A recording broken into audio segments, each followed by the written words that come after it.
You see, alcohol. I dealt with it last night, I think, by the way. He says in this book, alcohol. He says 11 million drunkards in America. 11 million drunkards, he says. These are his terms. In my country, they don't call them drunkards. Especially the whites, you can't call them drunkards. They'll punch you on the jaw. You have to call them alcoholics. You know, they're sick people.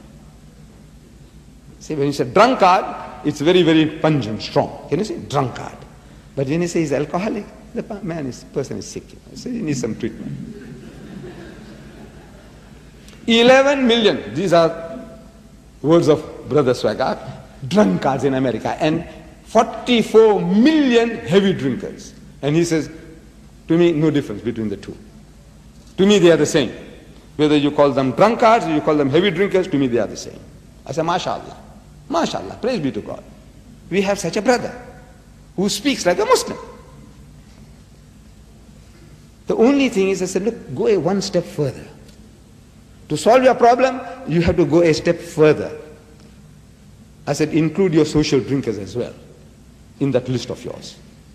Because the Holy Prophet Muhammad made no distinction between these three groups that you are thinking of. You know, you've got the drunkards, you've got the heavy drinkers, and you've got social drinkers. The Holy Prophet Muhammad sallallahu alaihi wasallam, he said, whatever intoxicates in greater quantity is forbidden even in smaller quantity. No excuse for a nip or a tot. Finish, out. He said, strong words, he said, cursed is he who grows grapes for brewing. Growing of fruit trees in Islam is an act of virtue, blessing. Allah will reward you. Whether you plant fruit trees for selling the fruit or for eating it, Allah will bless you, He'll reward you. He said, on one occasion, he said, you see, if you get sure knowledge that tomorrow 12 o'clock at noon, the earth will be doomed, finished. It's coming to an end. Yawmul Qiyamah will set in, 12 o'clock tomorrow. And you were supposed to plant a fruit tree today. So what must you do? It will take 7 years for it to bear fruit. 7 years. He says, plant the tree. Allah will reward you.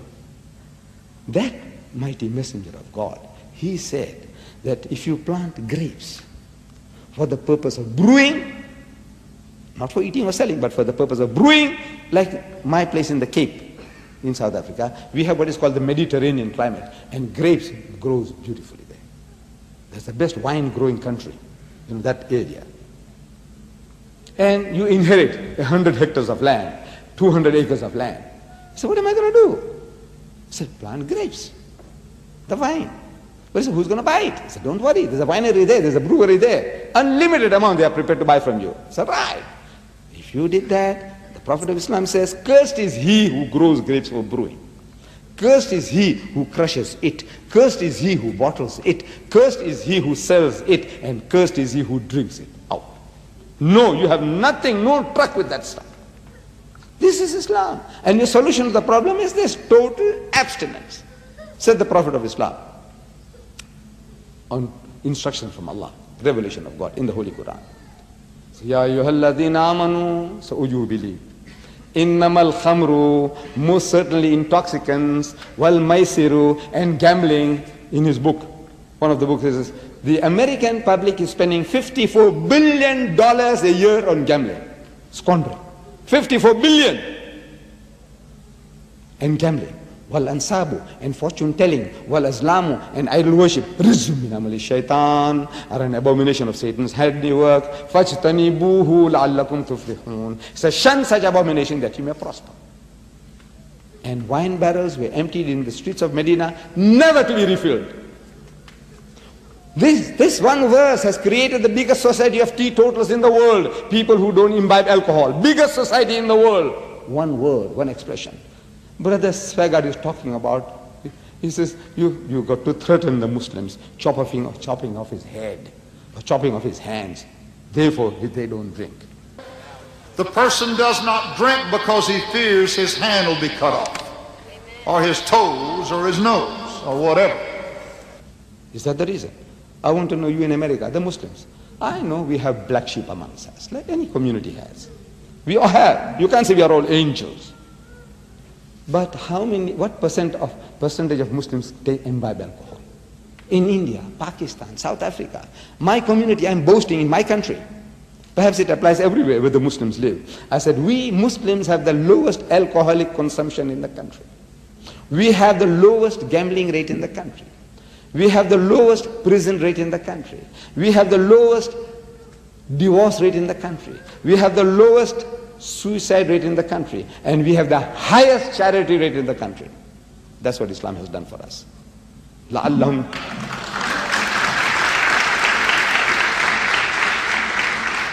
Wallah, it's Islam. Nobody has threatened me all my life that I shouldn't smoke. My father used to smoke cigarettes. I don't touch it, my children don't smoke it. I didn't tell them one day in my life, one of the son is here with me, the other elder son is inside. I never told them one day, don't smoke. I never told them. No, I'm sorry, I beg your pardon. Out of my 6 brothers, 1 or 2, they do smoke. They do smoke. But my family, no smoking. In my life, I haven't touched that stuff. Nobody threatened me. My father didn't tell me I mustn't smoke. I don't smoke. I don't gamble. I don't date. I don't court. I don't dance. Nobody threatened me. So look, if you do that, you go to jail. Or if you do that, we'll chop off your head. Nobody told me that. I don't know if anybody told you that you mustn't drink, otherwise we'll chop off your head. Anybody tells you here that? Anybody controlling you? No. What does it? I said, you see, in America, you, Christian nation, mighty nation, the mightiest nation on earth, America, you introduced prohibition in the 20s. Who did it? They were your leaders, people you voted into power. In your Congress or Parliament, in your Congress, they passed law, prohibition, run the country dry. You saw the carnage, that the havoc that this stuff was creating in the nation, the harm, the losses. So the brain power of the nation, people you voted into power, they voted on your behalf, passed a law trying to run the country dry. No Arab government ever threatened them. No Muslims ever threatened them. They said, look, if you don't stop drinking, we won't supply you oil. Because there was no oil. They didn't have it. The Arabs, they had no oil to threaten them with. They said, look, if you don't stop drinking, no oil for you anymore. No. It was your nation, your brain power, and you passed the law. And you failed. You failed miserably. The mightiest nation on earth, with the backing of the government, the brain of the nation, your propaganda machinery, everything and your police force put together to try to implement prohibition, and you failed.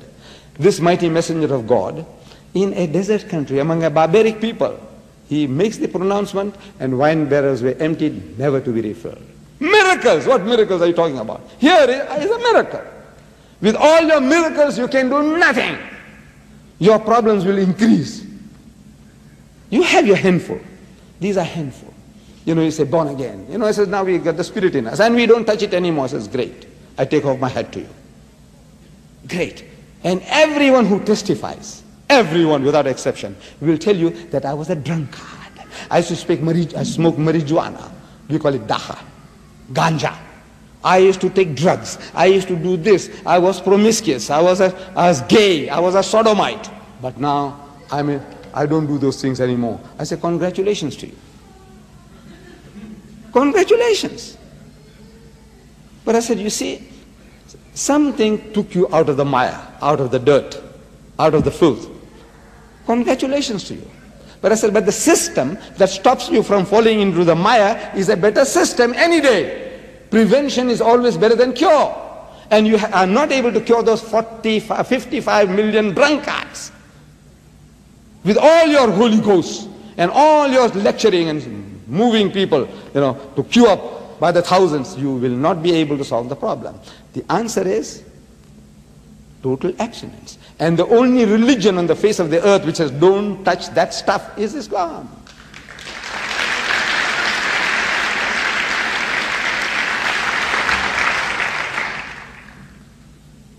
Brother Swaggart has written many books. But there is one book is not forthcoming. On surplus women. Look, here's a stupendous problem in America. Stupendous problem.